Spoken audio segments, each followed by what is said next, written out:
guys, this is Ashley back with another video. Before we get into the video, like, comment, and subscribe to the channel. So, LilKim announced that she has a biopic coming out. Now, allegedly, she was supposed to have a book coming out like last year. I don't think it ever came out, so who knows how this biopic is gonna go. But I will say this.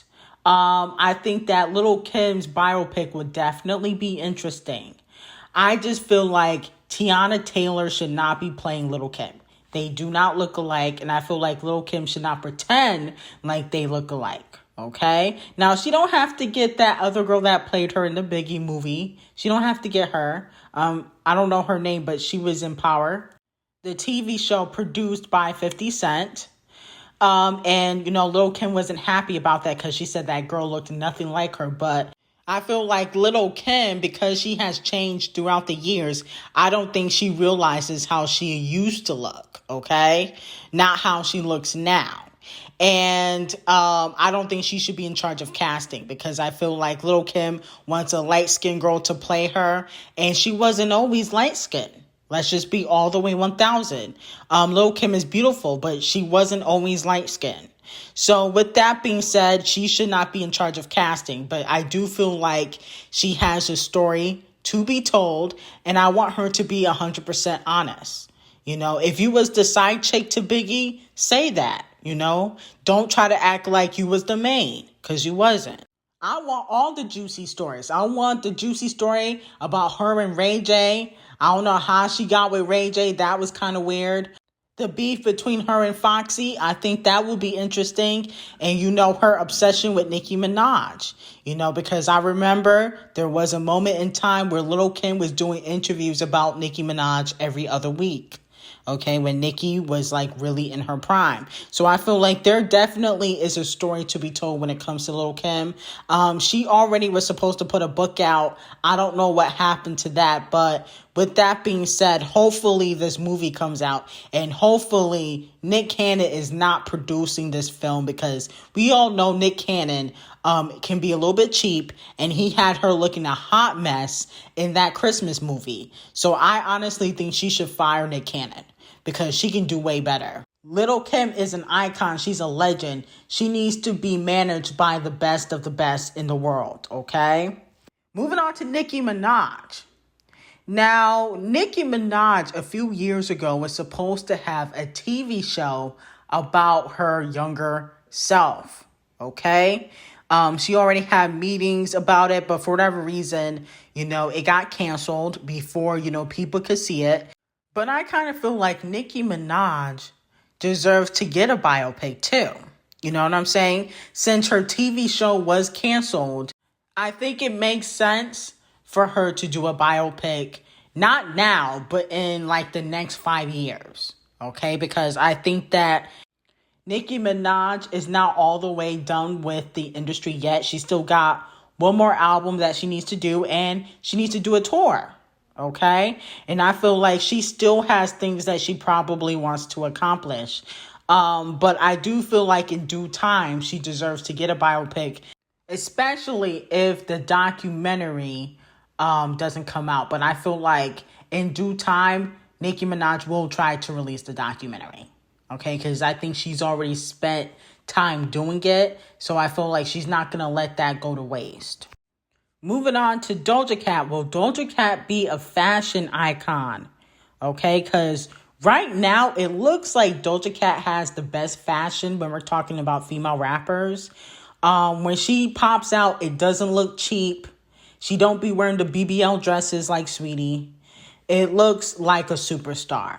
Okay, and she don't look like anybody else. She don't got the BBL, she has her own body, and I feel like she's one of the better dressed female rappers in the game. And it seems like she's getting a lot of magazine covers, and she's doing a lot of modeling. I think in due time, Doja Cat could really be a fashion icon in the next 5 years, okay? Because she just stands out when we're talking about fashion and looks, especially at these award shows, than these other female rappers. She don't look cheap. It's not BBL. You know, her butt is not sticking out. You know, she's not showing too much skin.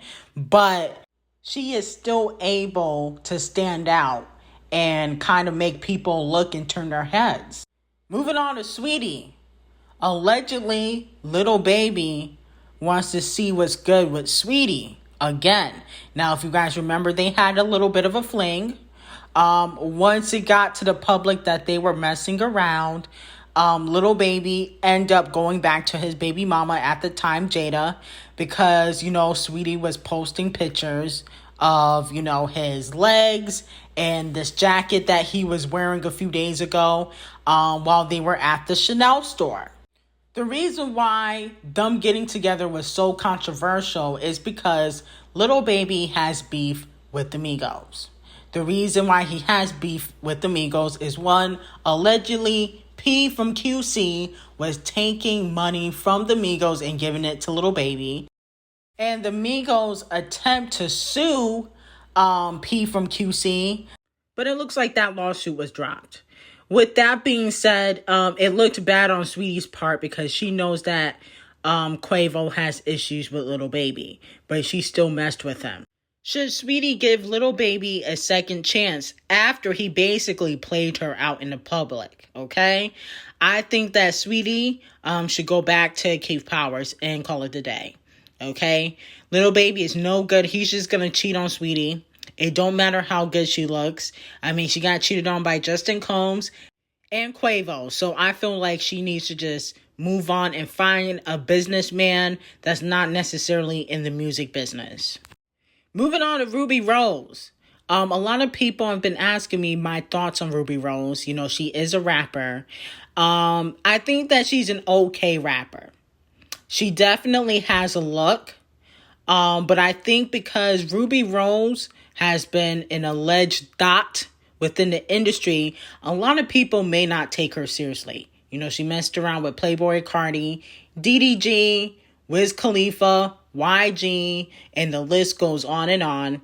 And I think people, especially within the industry, they don't really take Ruby Rose seriously. Okay.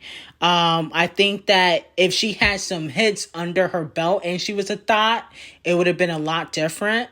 But when you're, you know, thotting and bopping and you don't got no hit records, people just think that you're going to be like an Instagram model.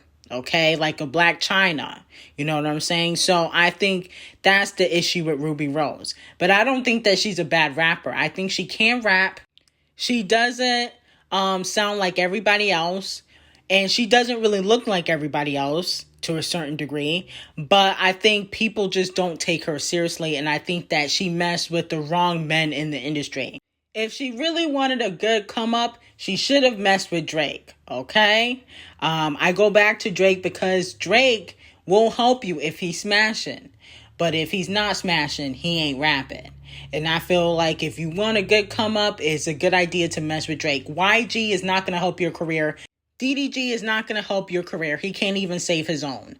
It makes more sense for these girls to, you know, get with an A-lister like Camel Face, you know, Drake, you know, Diddy. It makes sense to get with those type of guys because they're going to help you. Look what Diddy's doing for Carisha. I don't think he's going to help her with her career per se, but I do feel like he has helped her with getting certain collaborations, like that Usher collaboration. The City Girls would have never gotten that if it wasn't for Diddy. And we all know that. So I feel like, you know, they're not going to help you with everything, but you're going to be able to have a seat at the table. Okay? So let me know how you guys feel about that. Like, comment, and subscribe to the channel and have an amazing day.